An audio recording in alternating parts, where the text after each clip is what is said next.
Assalamu alaikum students, my name is Skandar Malik from Chemistry Department of City College. Students हम first year का chapter number 3 discuss कर रहे थे। तो आज हम चैप्टर नंबर जो 3 है उसका लेक्चर नंबर 6 डिस्कस करेंगे। तो आज जो हम डिस्कस करने जा रहे हैं स्टूडेंट्स वो है density of an ideal gas. Specially हमने इसकी क्या करनी है, डेरिवेशन डिस्कस करनी है।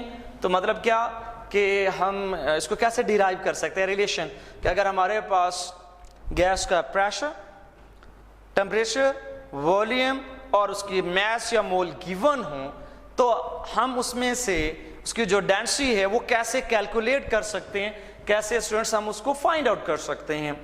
तो चलिए लेक्चर शुरू करते हैं। तो फ्रॉम जनरल गैस इक्वेशन हमें पता है कि पीवी किसके इक्वल होता है स्टूडेंट्स, एन आर टी के इक्वल होता है। और आपको ये भी पता है इसमें जो एन होगा क्या होगा स्टूडेंट्स, एन मोल।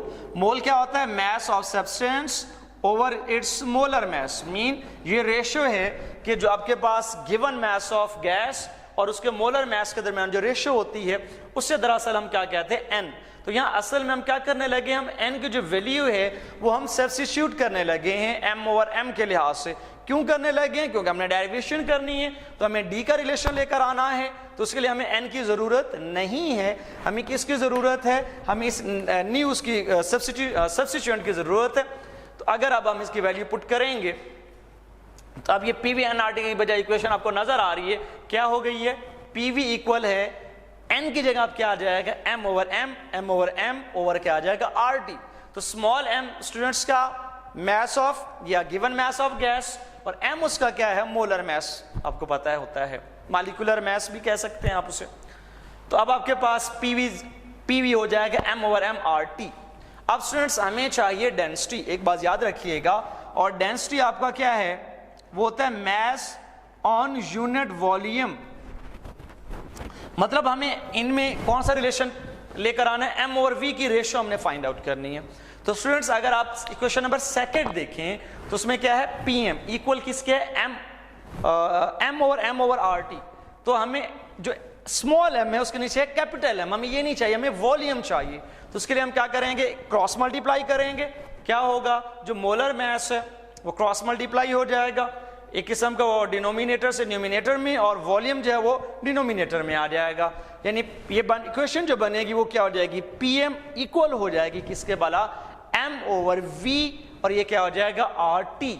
अब जो एम ओवर वी आपको पता है किसके इक्वल होता है, डी के। तो इसका मतलब क्या हुआ, जो नई इक्वेशन हमारे पास बनेगी वो क्या हो जाएगी, पी एम इक्वल क्या हो जाएगा, डी आर टी। यानी एम ओवर वी की जगह डी आर टी हमने सब्स्टिट्यूट कर दिया। तो अब हमें तो सिर्फ डी चाहिए, तो अब उस इक्वेशन से जो आपके पास डी का रिलेशन आएगा स्टूडेंट्स वो क्या आ जाएगा आपके पास, वो होगा पी एम ओवर आपके पास ये क्या आ जाएगा, आर, और ये आपके पास क्या हो जाएगा, टी। तो ये आपके पास स्लाइड पे इक्वेशन गिवन है। तो इन दैट वे आप जो डेंसिटी का रिलेशन है वो आप जनरल गैस इक्वेशन से डिराइव कर सकते हैं। इसका मतलब क्या हुआ कि अगर आप डेंसिटी कैलकुलेट करना चाहते हैं तो आपको कितनी चीजें गिवन होनी चाहिए स्टूडेंट्स, फोर्थ आपके पास फैक्टर्स एक किस्म के हैं, प्रेशर है, मोलर मैस है, आर है और टी है। और एक बात इसमें आपके जो याद रखने वाली है कि आर वो तो कांस्टेंट होता है, उसकी वैल्यू कांस्टेंट रहती है, तो एक किस्म का डी उस पर डिपेंड नहीं करता। जबकि जो प्रेशर है और जो आपके पास मोलर मैस, सॉरी प्रेशर से पहले एक और बात, मोलर मैस जो है एक पर्टिकुलर गैस के लिए जो मोलर मैस होता है वो भी क्या रहेगा, कांस्टेंट। तो इसका मतलब डेंसिटी जो है वो मोलर मैस के ऊपर भी डिपेंड नहीं करेगी। यानी 4 फैक्टर हैं जो इक्वेशन में आपको नजर आ रहे हैं, प्रेशर, मोलर मैस, आर और टी। तो इसमें जो आपके पास मोलर मैस और आर हैं ये कांस्टेंट है, तो मतलब डेंसिटी इनके ऊपर डिपेंड नहीं करेगी। तो आप कितने फैक्टर आएंगे स्टूडेंट्स, 2 फैक्टर्स, कौन, प्रेशर और टेम्परेचर।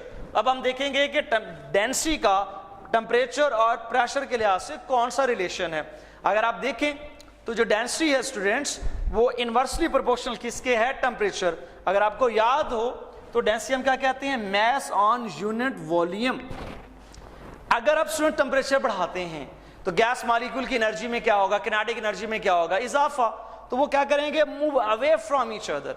तो यूनिट वॉल्यूम की जो स्पेस है उसमें जो नंबर ऑफ मॉलिक्यूल्स हैं वो कम हो जाएंगे। एज अ रिजल्ट मास कम हो जाएगा तो डेंसिटी भी क्या हो जाएगी, कम। इसलिए उसके क्या है, इनवर्सली प्रोपोर्शनल। अगर हम प्रेशर के लिहाज से देखें स्टूडेंट्स, तो आप ये बॉयल्स लॉ में पढ़ चुके हैं क्या, कि जब आप प्रेशर एक्सर्ट करते हैं तो जो मॉलिक्यूल हैं अगर वो दूर दूर भी हैं, ऐसे दूर दूर भी हैं, तो वो एक दूसरे के क्या आते हैं, करीब करीब। करीब आने का मतलब क्या है कि यूनिट वॉल्यूम में जो नंबर ऑफ मॉलिक्यूल है अब पहले से क्या हो जाते हैं, ज्यादा हो जाते हैं। तो लाजिम बात है मास भी क्या हो जाएगा, अब उसका ज्यादा होगा, तो डेंसिटी उसकी क्या हो जाएगी, इंक्रीज हो जाएगी। तो इसलिए यहाँ से आप कह सकते हैं जो डेंसिटी ऑफ गैस है वो उसके जो अप्लाइड प्रेशर होगा उसके क्या होगी, वो डायरेक्टली प्रोपोर्शनल, और टेम्परेचर के क्या होगी, इनवर्सली प्रोपोर्शनल। अगर आप एक पर्टिकुलर टेम्परेचर और प्रेशर की वैल्यू लेते हैं तो तब उसकी जो डेंसिटी है एट दैट पर्टिकुलर कंडीशन वो कांस्टेंट रहेगी। ओके स्टूडेंट्स, अब हम कुछ एग्जांपल्स को, कुछ जो हमने रिलेशंस पढ़े हैं उन्हें हम क्या लेंगे, कुछ न्यूमेरिकल्स को सॉल्व करने में क्या करेंगे, इस्तेमाल करेंगे कि हमने जो फार्मूलाज पढ़े हैं अगर हमारे पास कोई न्यूमेरिकल आ जाए तो हम उन्हें कैसे अप्लाई करेंगे, या अगर हम उनमें से कोई चीज़ हमने फाइंड आउट करनी है तो उसके लिए हम कौन सा फार्मूला और कैसे अप्लाई करेंगे। तो स्टूडेंट्स फर्स्ट आपके पास एग्जांपल है, एग्जांपल नंबर 4 है बुक के लिहाज से, लेकिन मैं इसे पहले सॉल्व करवा रहा हूं, उसकी एक रीजन है वो भी मैं आपको बता दूंगा। इसमें क्या कहता है, कैलकुलेट डेंसिटी ऑफ क्या है, मीथेन एट 0 सेल्सियस। क्योंकि अभी हमने डेंसिटी का टॉपिक डिस्कस किया था तो इसी वजह से मैंने एग्जांपल नंबर 4 पहले लेकर आया। तो इसमें हमने जो फाइंड आउट करना है स्टूडेंट्स, इसका अगर हम सोल्यूशन की बात करें तो हमने डिस्कस करनी है, और सॉरी डिस्कस क्या, फाइंड आउट करनी है डेंसिटी किसकी भला, CH4 मीथेन की। हमारे पास गिवन डाटा क्या है, एट 0 सेल्सियस, मीन जो आपका टेम्परेचर है वो क्या है, 0 सेल्सियस। आपको पता है कैलकुलेशन में जो टेम्परेचर है वो सेल्सियस में नहीं होता, वो आप केल्विन में यूज करते हो। तो आप सेल्सियस में जो वैल्यू उसमें 273 क्या करेंगे, ऐड कर देंगे, आपको पता है। तो ये आपके पास क्या हो जाएगी, अब वैल्यू किस में आ जाएगी, केल्विन में। उसके बाद आपके पास नेक्स्ट क्या कह रहा है, 1 एटमॉस्फेयर, मीन प्रेशर आपके पास क्या है स्टूडेंट्स, वो है 180 m। ठीक हो गया। इसके बाद आपके पास कहता है ये हमने डेंसिटी हम इस पे फाइंड आउट करनी है। अगर आपको पता हो तो सबसे पहले आप उसका फार्मूला लिखें, किसका भला, डेंसिटी कैसे फाइंड आउट की जाती है। अभी हमने उसको डिराइव किया था कि रिलेशन उसका वो क्या था स्टूडेंट्स, वो था PM ओवर क्या था, R और T। M mean molar mass of क्या आ जाएगा, गैस। इसका मतलब इस फॉर्मूले को अगर आप जहन में रखें तो इसका मतलब हमें 4 चीजें चाहिए, क्या, प्रेशर जो कि हमें गिवन है, और क्या, मोलर मास। वो कहां से करोगे, वो आप फार्मूले से स्टूडेंट्स फाइंड आउट करेंगे।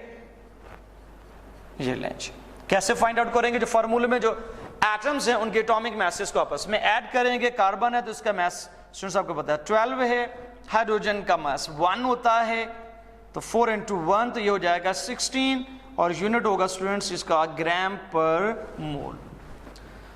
तो इसका मतलब प्रेशर भी हमें गिवन हो गया, ये भी आ गया, टेम्परेचर हमें गिवन है, तो अब कौन है, R।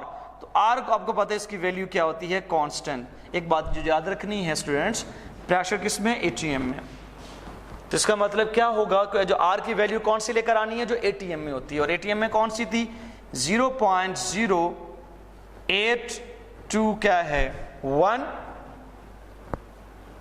ATM DM³ ओवर क्या था स्टूडेंट्स, पर मोल, और पर क्या था, केल्विन था। ठीक हो गया स्टूडेंट्स। अब हम क्या करेंगे, ये वैल्यू यहां पुट करें अगर हम,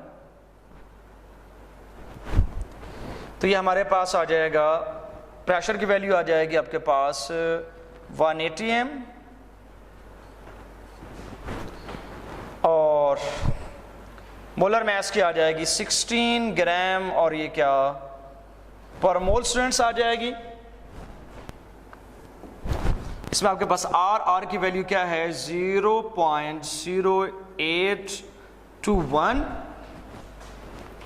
और ये क्या, ATM, और ये क्या, DM³ ओवर पर मोल, और ये क्या होगा स्टूडेंट्स पर केल्विन।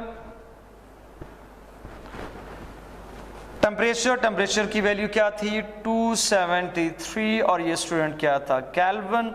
अब आप इसे सॉल्व कर सकते हैं, इसका रिजल्ट फाइंड आउट कर सकते हैं, लेकिन एक बात याद रहे एटीएम से क्या हो जाएगा कैंसल, मोल से क्या हो जाएगा कैंसल, केल्विन से क्या हो जाएगा कैंसल, तो यूनिट होगा वो क्या बचेगा ग्राम, और ये क्या बचेगा पर डीएम क्यूब। अच्छा स्टूडेंट्स, जब हम इनकी वैल्यूज को सॉल्व करेंगे तो जो हमारे पास रिजल्ट आएगा वो आएगा 0.7138 ग्राम पर डीएम क्यूब। मतलब क्या कि अगर हमारे पास प्रेशर 1 atm हो, टेम्परेचर 0 सेल्सियस हो और हमारे पास गैस कौन सी हो मीथेन हो, तो इसकी जो डेंसिटी होगी वो 0.7138 ग्राम पर डीएम क्यूब होगी। यानी इसका जो 1 डीएम वॉल्यूम है उसमें जो मास ऑफ गैस होगा वो कितना होगा, वो 0.7138 ग्राम होगा। और स्टूडेंट्स उसके बाद केस नंबर 1 और 2 ये आपने खुद असाइनमेंट के तौर पर करना है। एग्जाम्पल नंबर आपके पास क्या है 5 है। स्टूडेंट्स सबसे पहले आप केयरफुली इसकी स्टेटमेंट को पढ़ेंगे कि उससे हमें पता चले कि कौन सी चीज हमें गिवन है और कौन सी चीज हमने क्या करनी है मालूम करनी है। चलो रीड करते हैं जी। Calculate the mass of 1 dm cube of NH3 gas at 30 Celsius and 1000 mmHg pressure. यानी कि क्या है कि आपके पास वॉल्यूम गिवन है आपको 1 डीएम क्यूब, और नंबर 2 टेम्परेचर गिवन है 30 सेल्सियस और प्रेशर आपको गिवन है 1000 mmHg। तो ये चीजें आपको गिवन है, तो आपने मालूम क्या करना है स्टूडेंट्स, मैस मालूम करना है कि अमाउंट ऑफ गैस कितनी होगी। तो अब आपके पास प्रेशर भी गिवन है, वॉल्यूम भी है, टेम्परेचर भी है।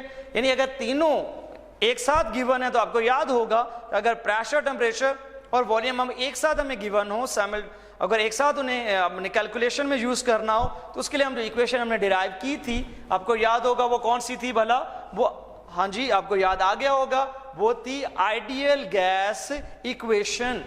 तो हमें कैसे पता चला कि हम ये आइडियल गैस इक्वेशन अप्लाई करेंगे, क्योंकि यहाँ प्रेशर, टेम्परेचर और जो वॉल्यूम है वो तीनों एक साथ गिवन है।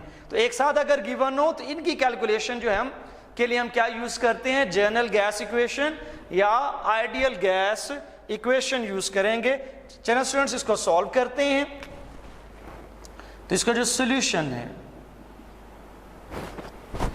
स्टूडेंट्स, जो चीज आपने फाइंड आउट करनी है वो करनी है मास ऑफ क्या जी अमोनिया MnH3, ये आपने कैलकुलेट करना है इसमें से गिवन डाटा में से, और उसमें जो गिवन है वो क्या है वॉल्यूम, और वो वॉल्यूम आपको गिवन है 1 डीएम क्यूब। और स्टूडेंट्स आपके पास जो टेम्परेचर है वो है 30 सेल्सियस। जैसे कि आप जानते हैं कि कैलकुलेशन में हम जो टेम्परेचर का स्केल है वो हम क्या लेते हैं, केल्विन स्केल लेते हैं। तो हम इसको केल्विन में कन्वर्ट करेंगे, यानी 30 प्लस क्या 273, और ये क्या हो जाएगी वैल्यू केल्विन में कितनी आएगी, ऐड करेंगे तो 303, और ये क्या हो जाएगा स्टूडेंट्स केल्विन हो जाएगा। अब नेक्स्ट पे अगर हम जाएं तो नेक्स्ट हमें क्या है गिवन है, प्रेशर गिवन है, और प्रेशर क्या है स्टूडेंट्स, वो है 1000 mm, और ये क्या है आपका Hg। तो आप जो कैलकुलेशन में जो प्रेशर यूज करते हो स्टूडेंट्स, जनरल जो है वो आपका ATM है। तो इसका मतलब क्या कि आप mmHg की जो वैल्यू है इसको किस में कन्वर्ट कर, इस यूनिट को किस में कन्वर्ट करोगे, ATM में करोगे। और एक बात याद रहे, हम पहले पढ़ चुके हैं कि जो 1 ATM है वो 760 mmHg के क्या होता है स्टूडेंट्स, इक्वल होता है। मतलब कहने का जो प्रेशर है ATM में वो क्या होगा, वो होगा 1000 ओवर क्या 760, और mm की बजाय अब क्या हो जाएगा आपका ये ATM। और अगर हम इसकी कैलकुलेशन करेंगे तो स्टूडेंट्स आपके पास क्या होगा 1000 डिवाइड किस पे करेंगे, 760 पे मैंने डिवाइड किया और मेरे पास जो आंसर आया वो आया स्टूडेंट्स 1.315 और ये मेरे पास आ गया जी ATM। सो स्टूडेंट्स अब हमारे पास वॉल्यूम भी आ गया, टेम्परेचर भी आ गया, प्रेशर भी आ गया। अब मैंने कहा था कि हमने अप्लाई क्या करना है, जनरल गैस इक्वेशन। और जनरल गैस इक्वेशन में आपको पता है क्या होता है, PV इक्वल होता है nRT, यानी प्रेशर, वॉल्यूम, मोल भी और टेम्परेचर भी और क्या R। तो इसका मतलब अब आपके पास कौन है, volume given, T given, P given और स्टूडेंट्स आपको ये पता है कि जो R है वो होगा 0.0821 और ये क्या हो जाएगा ATM। आपको पता है DM क्यूब ओवर क्या होता है पर मोल पर क्या होता है आपका केल्विन। तो अप्लाइंग क्या करेंगे students, applying general gas equation discuss कर रहे थे अभी कि मैथ्स हमने फाइंड आउट करना है, उसमें हमें वॉल्यूम, टेम्परेचर, प्रेशर गिवन है, आर की वैल्यू हमेशा कांस्टेंट होगी। तो अब हम क्या करेंगे, मैथ्स फाइंड आउट करने के लिए अब हम ऐसा रिलेशन लाएंगे जिसमें ये चारों यूज हों और आपको पता है वो कौन सा रिलेशन है, वो है जनरल गैस इक्वेशन और वो है PV इक्वल क्या है nRT। Students PV given, R given, T given, इसका मतलब जो हमने M फाइंड आउट करना है तो उसके लिए हमने किसको यूज करना पड़ेगा, हमें N मीन मोल को। और आप 9th में भी ये पढ़ चुके हैं कि जो मोल हैं दरअसल ये रेशियो है मैस, गिवन मैस ऑफ कह लो सब्सटेंस ओवर या ratio given mass of a substance to its molar mass या मोलर मैस ऑफ सब्सटेंस है। यानी R की वैल्यू हम क्या करेंगे यहां पे सब्स्टिट्यूट,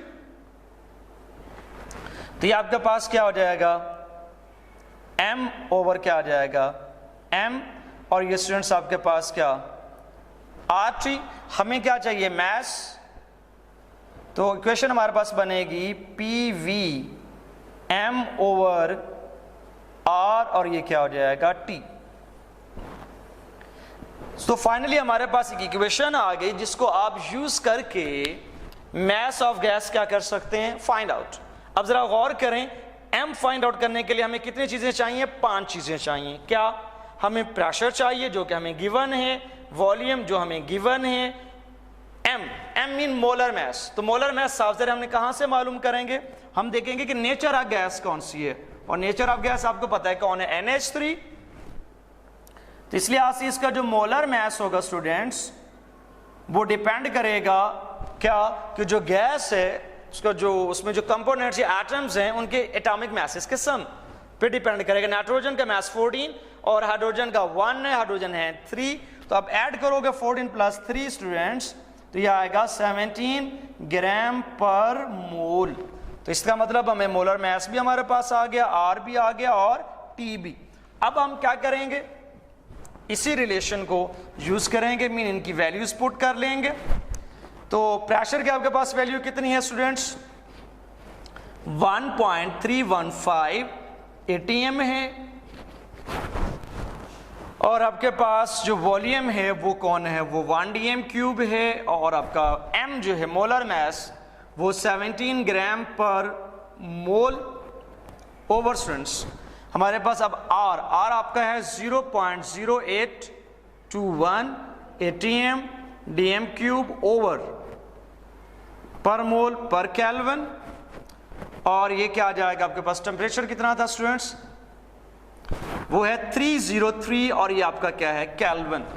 तो अब हम क्या करेंगे, कैलकुलेट कर लेंगे। एक बात और जहन में रखनी है और वो क्या है कि ATM से कैंसल, DM से कैंसल, केल्विन से कैंसल, मोल से कैंसल। जो आपके पास यूनिट बचेगा वो यूनिट कौन सा होगा स्टूडेंट्स, ग्राम होगा। अब अगर हम क्या करें, इसकी कैलकुलेशन करें तो हम क्या करेंगे, पहले 1.315 जो 5 है इसको मल्टीप्लाई करेंगे 1 से और इसको स्टूडेंट्स मल्टीप्लाई करेंगे 17 से।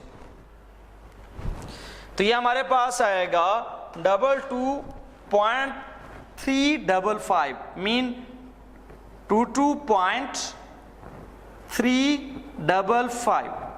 ये सिर्फ हमने जो न्यूमिनेटर की जो वैल्यूज हैं हमने उन्हें कैलकुलेट किया। अब डिनोमिनेटर की बारी आएगी, उसमें हमारे पास क्या है स्टूडेंट्स, हम मल्टीप्लाई करेंगे 0.0821 जो है उसको मल्टीप्लाई करने लगे हैं हम जी किसके साथ, हाँ जी 303 के साथ, तो हमारे पास आएगी वैल्यू 24.8763 24.8763।